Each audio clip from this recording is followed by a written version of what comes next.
All right. Let's see. Let me try to get the microphone a little closer so you can really hear me. Working off of minimum desk space, so it's kind of hard. All right. I'm gonna go ahead and go in here, and I'm gonna show how this works because I finally kind of got it working. Now, what's printing to screen is whether or not the enemy is launched or not.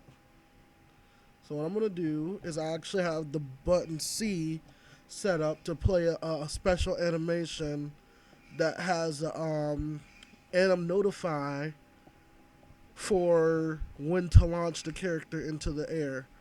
That way I could just add it to any animation I want, any attack animation I want. Um, Whenever I'm setting up my skill system. So I'm gonna go ahead and I'm gonna attack him and launch him into the air. Now, I haven't set up what the player should do whenever he's launched in the air, but I have set up what he does when he's in the air. And I'm going to actually further prove that he's actually completely functional. And then I'm going to kind of show you what I did for everyone that wants to know how to do this because I've seen other people wanting to do this, and this is something that I've been wanting to do for half of this year. And I finally kind of figured it out. There's still more work to be done, but this is a step in the right direction, I guess.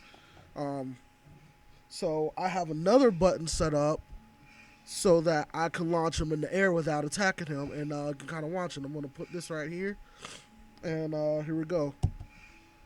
He's launching the air, and I'm gonna press multiple times. Now he has a ceiling, and I'm really close to him. He's only going up on the z-axis about 900.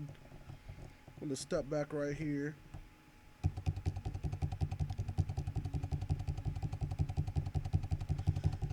See, he's only going up to 900, and he's hanging there. And I'm having to press a lot in order to keep him there. So that's another thing that I need to extend. So now we'll show how I did this. Now I told you guys I have an anim notify set up, and really what the anim notify does is it comes to here. Anim notify actually casts to the weapon blueprint, and it calls this custom event, which actually sets the collision on the weapon to overlap. On there's a separate you know collider that does specifically looks for you know that specifically works for launching the enemies, and it actually sets that to overlap. Then I have another one that actually turns it off, and I need to test and make sure that that's actually proper, that actually is properly working. Not really sure how to do that yet, but I'm gonna, I'm sure it's not gonna be hard. So then I have this right here, looking for anything that overlaps. I have the parent class of all my enemies right here, and cast to them, and it says, okay, if you overlap with anything belonging to this class, then cast to it and call launch now, which is in the parent. So now we're gonna go here and launch now custom event.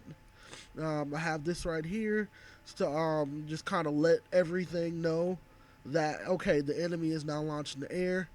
Um, and then right here is where everything starts kind of coming into play. Um, what I did was whenever the enemy's created, I set his location, his ground location. This is where he should be at. And really, what I'm doing is I'm breaking it off and I'm getting the Z value. And that's all that matters to me is the Z value. So,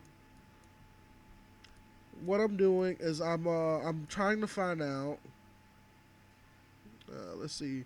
I'm trying to find out if his current location, whenever you launch him, you want to know if his current location greater than hits ground location. Just the Z. You break it, get the Z. If it's true, I mean, well, let's start if it's false. If it's false, then all you're gonna do is you're gonna launch the character. And I did it like this mostly because I had already started. You don't actually have to make a vector and do that. You can actually do it right here, and it works perfectly fine. And I'm only launching them up in the z-axis by 900 before I make them fall. Now I can extend this and make him hang there and then fall down, so he actually stays in the air for a length of time before he falls. But I'm gonna kind of work with that to see if that's actually what I want to do or not. For this one, on the other hand, if it's true, if he is already higher than ground location, then what you want to do is you want to take ground location plus 900. That's actually what this is right here. And you want to minus it by his current, wherever he's at currently, his z value currently. And then you want to make vector. Make sure you add these here on x and y. But you want to add the result from the subtraction to your z, and you want to launch the character to that, and that's how he stays in the air. When he only goes up to 900, and that's it. Um, from there, I want to make sure that everything knows that when he's not launched, and I want to set this hit launch bool to false. So what I do here is I get his ground location and I get his current location, and I try to make sure it's within range of the ground location. 10 above it by 10 or below it by 10, in case you have some weird terrain shit going on. Um, and if it's true, if he's within that range, then that means he's not launched. He's on the ground or he's getting ready to hit the ground. So either way, I actually set that to false. And if you hit him again, it'll just set it to true again. So it doesn't really do anything. And if it's false, then it doesn't do anything. There's nothing more to do. And right here, you don't have to do the sequence and print string. This is just testing it out to make sure that everything's working. So this is how I did the launch system. This is how I did what I currently have, and it's working perfectly right now. Now, all I need to do is figure out how to make it so that whenever he's in air, the player is somehow has the ability, whether it's a sequence of buttons being pressed or just pressing a single button and he automatically jumps into the air, kind of Kingdom Hearts style, in order to do aerial attacks.